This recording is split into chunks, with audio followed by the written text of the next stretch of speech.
우리 주 예수 그리스도께서 죽음에서 살아나셨습니다. 네, 우리 너무 아멘 안 한다고 새로 오신 분이 컴플레인 하더라고요. 아멘 해도 되냐고 전 잠깐만 물어봐서 된다 그랬습니다. 사실 이럴 때는 아멘 하셔야 됩니다. 우리 주 예수 그리스도께서 죽음에서 살아나셨습니다. 네. 오늘 본문의 말씀은 예수님께서 제자들에게 세 번째 부활하신 후에 나타나신 기록이 있습니다. 오늘 본문의 말씀 속에 나타나는 제자들은 바로 우리들의 모습이기도 합니다. 하지만 그러한 제자들에게 또 대하시는 우리 예수님, 여전히 오늘날도 같은 예수님으로 우리와 함께 하시고 역사하십니다. 오늘 본문의 말씀을 통해서 먼저는 제자들, 예수님이 부활하심을 이미 두 번씩이나 보았던 그 제자들에 대해서 생각하고, 그리고 그들을 대하시는 예수님을 생각하면서 다시 한번 부활절을 통하여서 우리 믿음이 회복이 되고 힘을 얻고 또 변화가 있는 이 시간 되기를 원합니다. 자, 우리 제자들을 보겠습니다. 오늘 본문의 말씀에 분명히 14절에 보게 되면은 기록이 되어 있습니다. 이는 세 번째로 제자들에게 나타나신 것이라고 기록이 되어 있습니다. 첫 번째는 바로 전장, 요한복음 그 전장 20장 19절, 그리고 26절 두 번째 나타나신 기록이 있습니다. 예수님이 제자들에게 첫 번째 나타나서 보이신 것은 부활하신 그날입니다. 부활하신 그날 저녁, 제자들은 다 무서워서 문을 닫고 마가의 다락방에 다 숨어 있을 그때에 주님께서 그 자리에 나타나셨습니다. 어떻게 그 길 들어왔는지 아무도 알 수가 없지요. 그런데 주님께서 나타나셔서 너에게 평강이 있을지어다, Peace to you 하면서 제자들에게 나타나시니 제자들이 유령인 줄 생각하고 너무 놀라니까, 여기 요한복음 20장에는 기록이 없지만은 누가복음 24장에 보게 되면은 예수님께서 너에게 먹을 것이 있느냐, 제자들이 마른 생선을 주니까 그것을 드셨다고 표현하고 있습니다. 닫힌 문을 들어오시긴 했는데도 음식을 먹을 수 있는 부활하신 예수님으로 당신이 유령이 아닌, 혼이 아닌 분명히 부활의 몸을 가지신 분인 것을 보여주기 위해서 먹으셨습니다. 드셨습니다. 근데 그 자리에 도마가 없었습니다. 그 소식을 전하는 도마는 나는 내 눈으로 직접 예수님의 그 손자국을 보고 내 손가락을 거기에 넣어보고 그 옆구리에 내 손을 넣어보기 전에는 믿지 않겠다고 했습니다. 그리고 일주가 지난 그 다음 주일, 여전히 마가의 다락방에 숨어있는 그 제자들에게 예수님께서 다시 한번 두 번째 나타나셨습니다. 그때는 도마가 그 자리에 있었습니다. 근데 예수님이 도마가 한 말을 다 아셨어요. 그리고 도마에게 특별히 물어봅니다. 네 손가락을 내밀어서 내 손자국에 넣어보고, 네 손을 내밀어 내 옆구리에 넣어보고 믿는 자가 되거라. 도마가 유명한 말씀을 하죠. 나의 주, 나의 하나님이라는 신앙 고백을 합니다.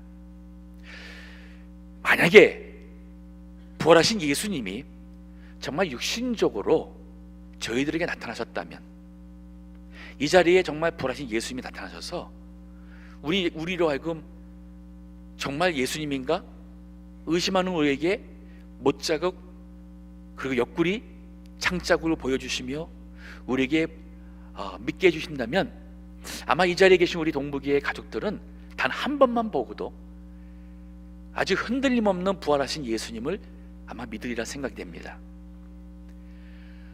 근데 두 번씩이나 보았던 제자들이 오늘 본문에 보면은 갈릴리로 갔습니다. 예루살렘에서 갈릴리로 돌아왔습니다.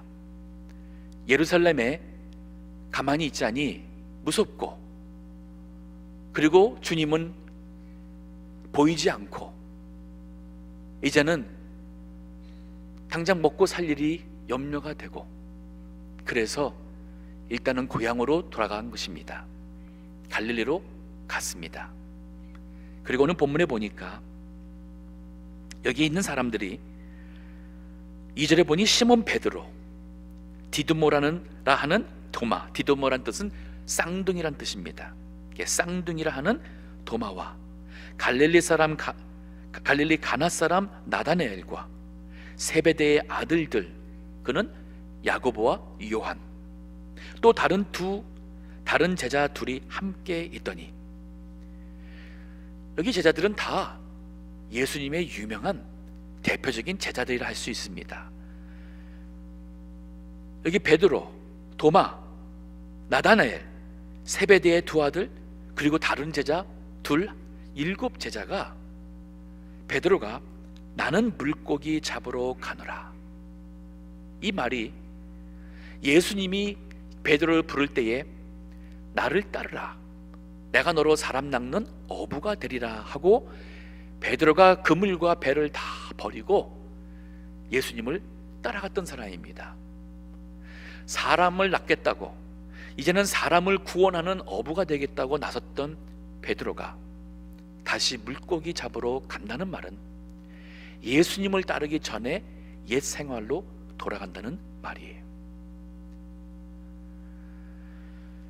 자, 예수님을 2번씩이나 부활하신 모습을 보았는데도 여전히 이 제자들은 미련하고 깨달음이 느린 그 모습을 버리지 못합니다. 우리의 모습은 어떨까요?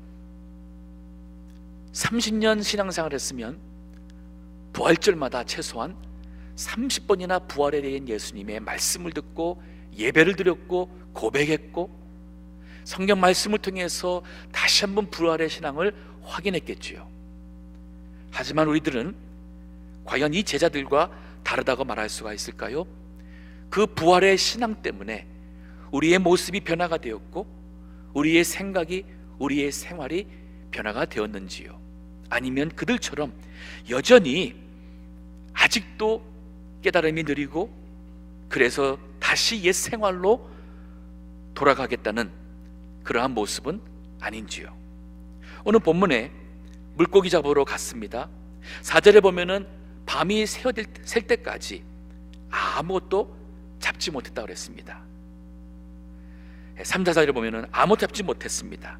그리고 4절에 예수님께서 새벽에 그 물가에 서 계시는데, 여기 그 디베랴 바다라고 했는데 이건 갈릴리 호수입니다. 바다라고 부른 것도 워낙 그 지역에 큰 호수가 없다 보니까 바다라는 표현을 사용했다고 보겠습니다. 그 물가에 서 있음에도 불구하고 제자들은 예수신 줄을 알아보지 못했습니다. 영의 눈이 아직도 어두운 거예요.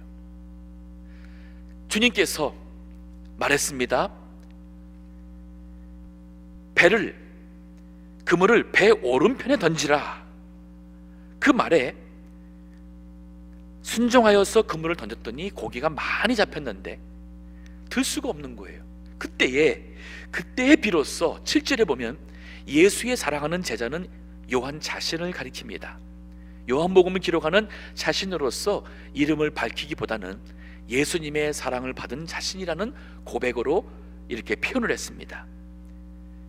오히려 그 가장 어린 요한이 그 순간에 처음 주님을 만났을 때에 주님을 만나고 그 주님을 따라가기로 됐던 그 과거에 그 기억이 떠올랐어요. 그 은혜 받던 간증, 그 과거의 신앙의 기억이 떠올랐어요. 그래서는 주시라 하는 말씀을 하니까 그 말을 듣자마자 가장 먼저 영적으로 또 깨우침을 받은 사람은 베드로였습니다. 베드로는 정말 주님을 사랑했어요. 믿음이 아직도 미성숙했고 믿음이 아직도 불완전해서 실수하고 넘어지지만은 주님이라는 말씀을 들을 때에 그의 믿음이 살아났고 주님을 향한 사랑이 살아났기 때문에 벗고 있던 겉옷을 그렇게 치고 주님께 나갈 수는 없으니까 예우를 갖추고는, 그래서 그 옷을 다시 겉옷을 두른 후에는 바다로 뛰어들어서 헤엄쳐 죽게 나왔습니다. 단 1초라도 주님을 만나는 것을 늦추고 싶지 않은 마음에서 그가 그렇게 물을 뛰어들어서 나온 것입니다. 여기 본문의 말씀 보면은 주님을 떠나서 부활하신 예수님을 2번씩이나 만났건만 그 떠나서 옛 생활로 돌아가 물고기를 잡으려 했던 이 제자들 실패했습니다. 그리고 밤새도록 고기 잡지 못한 그 지친 모습, 낙심한 그들, 그 모습이 여전히 어떻게 살아야 될지 방황하고 있는 그 모습이 얼마나 많은 오늘날 성도들의 모습이 아닐까요?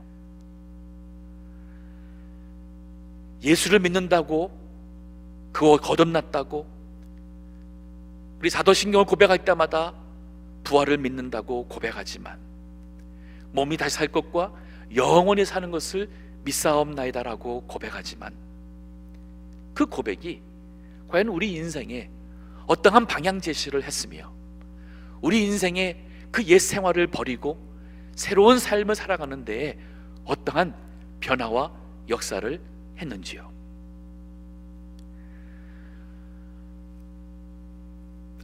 세인 테레사라는 크리스찬 스쿨에 제레미라는 12살짜리 학생이 있었습니다. 이건 실화입니다. 이 학생은 태어나면서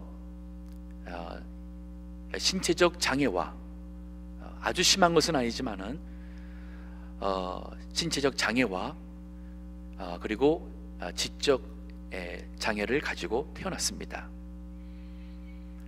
걸음걸이가 좀 이상했고 몸은 비틀어졌고 말은 어눌하고 배우는 것은 많이 늦었습니다. 12살이지만 2학년 반에 있었어요. 즉 같은 학생들은 5살이 어린 그 학생들과 함께 여전히 2학년을 벗어나지 못한 학생이었습니다. 선생은 그 학생 제레미 때문에 많이 힘들었고 그리고 그냥 장애 학교로 보냈으면 좋겠다고 부모에게 강권했지만 부모들은 그 아이가 그래도 기독교 학교에서 정상적인 아이들과 함께 어울리며 살기를 원해서 간곡히 또 부탁함으로 그 클래스에 있었던 그러한 어떻게 보면 문제 소지가 있는 그런 학생이었습니다. 부활절이 가까워졌습니다.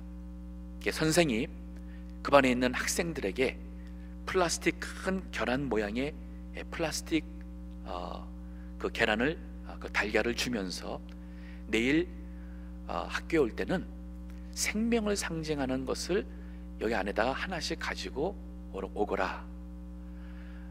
그와 함께 예수님의 십자가의 죽으심과 그리고 무덤에서 부활하여 그 무덤에 예수님의 시신이 없음을 가르쳐주고 아이들에게 믿음의 권면을 해주었어요.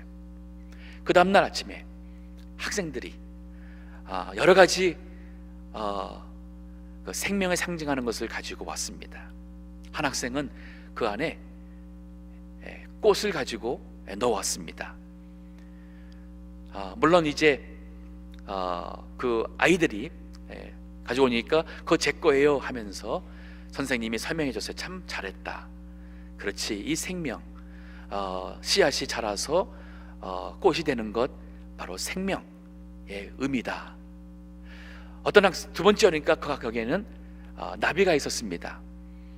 그래서 선생이 이거 누구 거니 했더니 또 한 학생이 이거 제 거예요 하면서 참 잘했다. 그 벌레가 이렇게 나비가 돼가지고 나는 것이 바로 생명의 상징이지. 세 번째는 거기에 돌에 이끼가 있는 모습, 이끼가 있는 돌이 안에 담겨 있었습니다. 또 하나 학생이 그거 제 거예요. 그래 잘했다. 그 다음 거를 하니까 아무것도 없었어요. 순간 선생은 이건 분명히 그 제레미 거지겠구나 생각을 했어요. 그리고는 참 선생으로서 미인하죠. 해서는 안 될 말을 했습니다. 제레미 이건 네 거니? 그러니까 제레미가 어느란 말로 네, 제 겁니다. 너는 그러면서 이제 왜 너는 아무것도 안 해왔느냐, 안 놓았느냐 할 때 제레미가 하는 얘기가 예수님이 부활하신 무덤은 비어 있으니까요 라고 하는 거예요. 그 선생은 저게 뭐 알고 하는 건가 하고서는 또 질문했습니다. 왜 예수님의 무덤이 비어 있었니?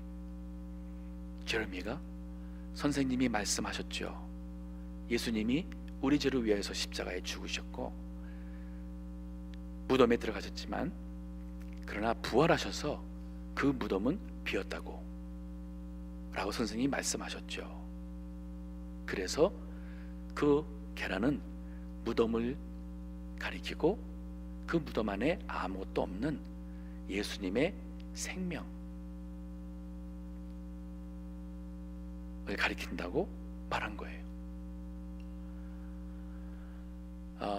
이거는 그 선생이 쓴 글입니다.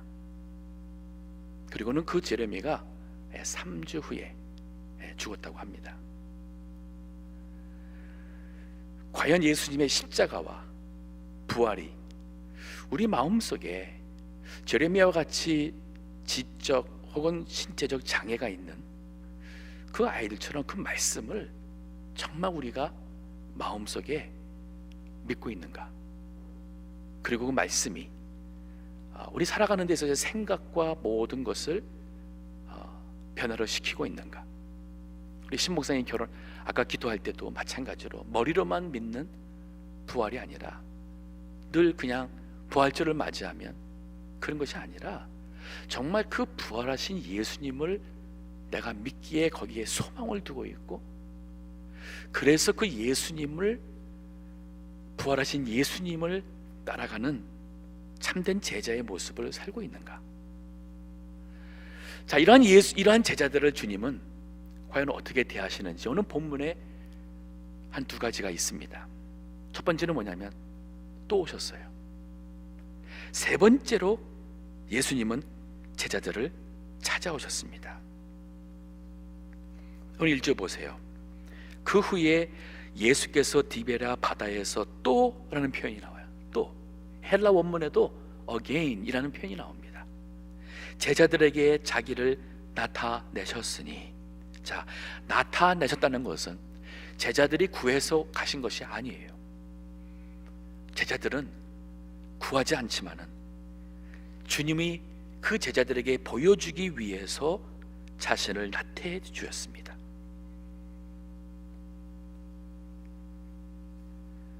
그러면 오늘날 우리 주님은 우리들에게 나타나지 않는가요? 나타나시죠. 부활절 때마다 주님께서 다시 한번 우리에게 부활하신 예수님이 누구신지를 깨닫고 믿을 수 있도록 나타나 주십니다. 어떤 분은 꿈속에서 부활하신 예수님을 보고 믿었다는 분도 있습니다.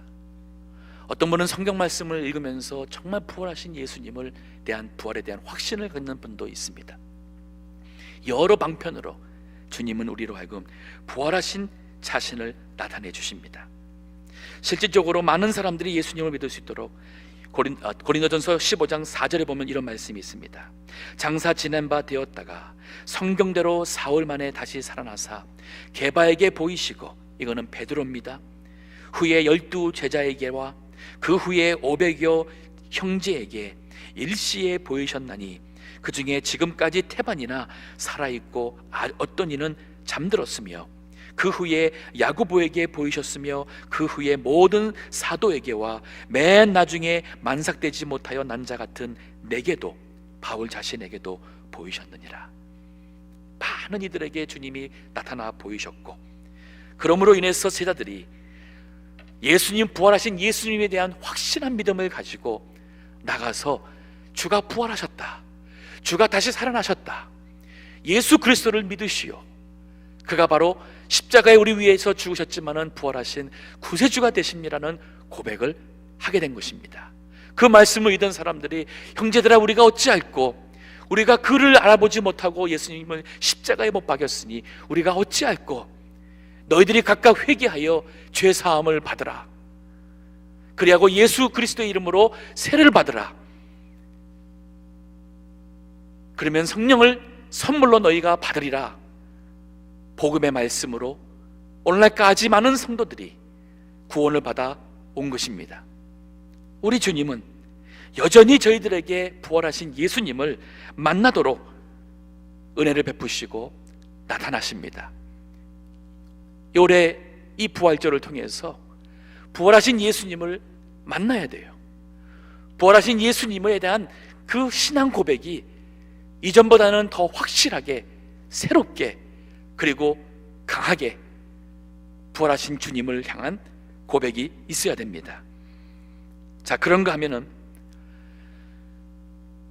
이 부활하신 예수님을 믿지 못하기 때문에 그들이 실패하고 낙심하고 있고, 그리고 지쳐서 있는 그들을 찾아오신 예수님이 무엇하셨는가요? 오늘 본문의 말씀 보면은 주님께서는 이게 8절부터 보니 9절부터 보면은 제자들이 육지에 올라보니 숯불이 있는데 그 위에 생선이 놓였고 떡도 있더라. 아침 준비를 해두셨어요. 예수께서 가라사대 지금 잡은 생선을 좀 가져오라 하신데 시몬 베드로가 올라가서 그물을 육지에 끌어올리니 가득히 찬 큰 고기가 153마리라 이같이 많으나 그물이 찢어지지 아니하였더라. 예수께서 가라사대 와서 조반을 먹으라.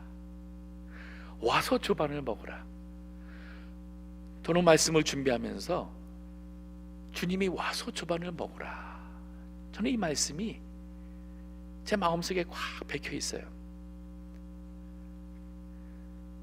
아니, 2번씩이나 나타나 보여줬고 여인들이 보았다고 벌써 여러 번 얘기했고, 이거 지금 엠마오로 가는 제자들이 그 예수님 보았다고 얘기를 했고, 본인들이 직접 본 것만 해도 이거 지금 3번째고, 보았다는 사람들도 지금 여럿이 있는 그런 상황인데, 책망해도 당연한 이 상황 속에 예수님은 고기 한 마리 잡지 못하여서 낙심되어 있고 배고파 있고 지쳐 있는 그들을 위해서 와서 조반을 먹으라.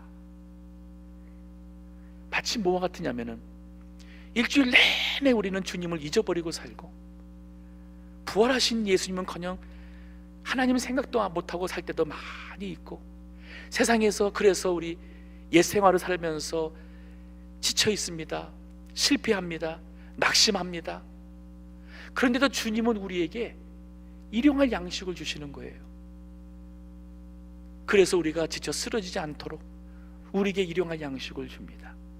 만약에 우리가 우리 믿음대로 하나님께서 우리에게 먹을 것을 주시고 우리의 믿음에 합당한 정말 축복을 주었다면은 아마 우리가 이렇게 살아있을까요?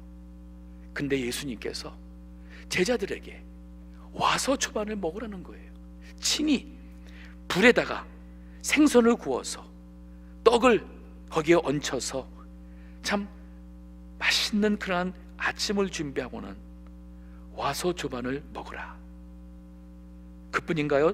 12절 보면은 하시니 제자들이 주신 줄 아는 거로 당신이 누구냐 감히 묻는 자가 없더라. 주님께서 와서 먹으려는데도 거기에는 지금 한 게 아니라 지금 그들의 눈앞에 있는 예수님 때문에 그들이 아마 아무 말도 못하고 그 자리에 서서 있었던 것 같아요. 그러니까 그 다음 절 보면은 예수께서 가셔서라는 표현이 나요. 제자들이 움직이지 않고 있으니까 예수님이 친히 가셔서 떡을 가져다가 저희에게 주시고 생선도 그와 같이 하시니라. 이것이 바로 우리의 부활하신 주님입니다. 제자들처럼 여전히 미련합니다. 깨닫는데 참 늦습니다. 부활하신 주님을, 그 은혜를 여러 번 체험했건만 여전히 옛생활로 돌아가서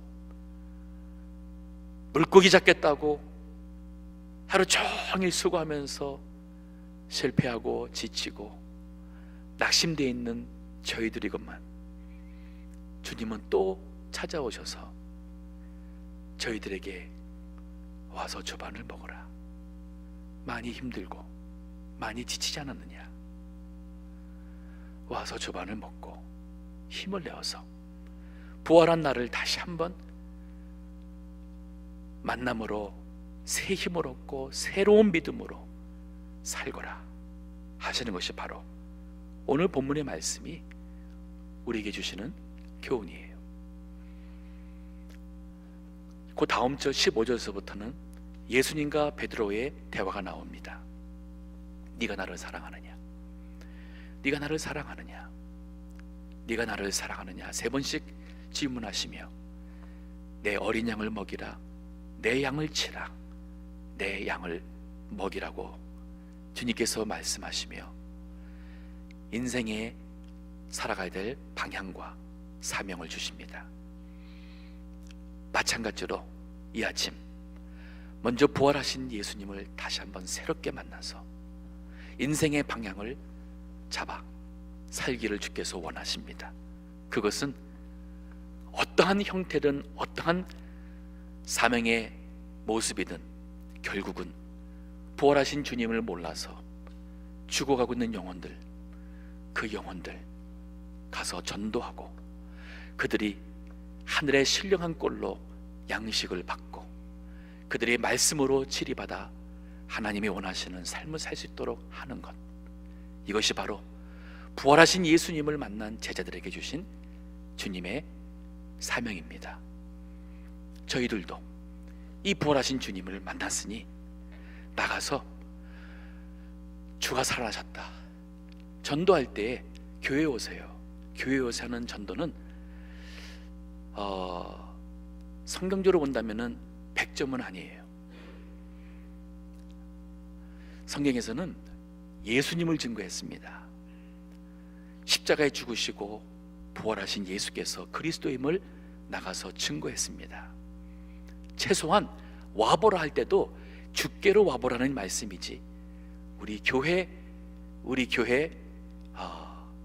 그런 의미가 아니에요.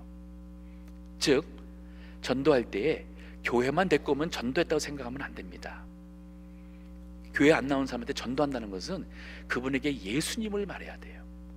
그분에 대해서 신앙이 왜 필요한지를 말하고, 내가 예수님을 만난 이후로 내 마음이 어떻게 변화됐고, 내 살아가는 인생의 목적과 내가 좋아하는 가치가 어떻게 변화가 되었고, 그에게 그를 통해서 예수님을 증거를 해야 돼요. 나눠야 되는 거예요. 그들의 마음이 열렸을 때에 그에게 교회 나와서 예배드리고 예수님을 알게 하는 순서대로 본다면은 교회 나오게 하는 것이 전도의 시작과 끝은 아닙니다. 예수님을 증거해야 돼요. 오늘 아침 다시 한번 부활하신 주님을 만난 내 믿음에서 아직도 내 주변에 구원받지 못한 사람들이 많을 것입니다. 그들에게 예수님을 증거하시기 바랍니다. 그들도 부활하신 예수님을 만나서 죄에서 용서받아 구원받고 그들도 천국의 영생의 소망 가지고 살아야 됩니다. 예수님을 증거하십시다. 하나님의 아들 독생자 되신 예수 그리스도께서 바로 우리 죄를 위하여 십자가에 죽으셨지만 그는 부활하심으로 바로 생명의 주가 되심을, 그가 우리에게 믿는 자에게 영생을 주시는 그러한 구세주 되심을 증명해 주셨습니다. 그 예수 그리스도를 믿는 진정한 예수님의 제자, 우리 모든 우리 성도 될 수 있기를 주의 이름으로 축원합니다. 기도하겠습니다.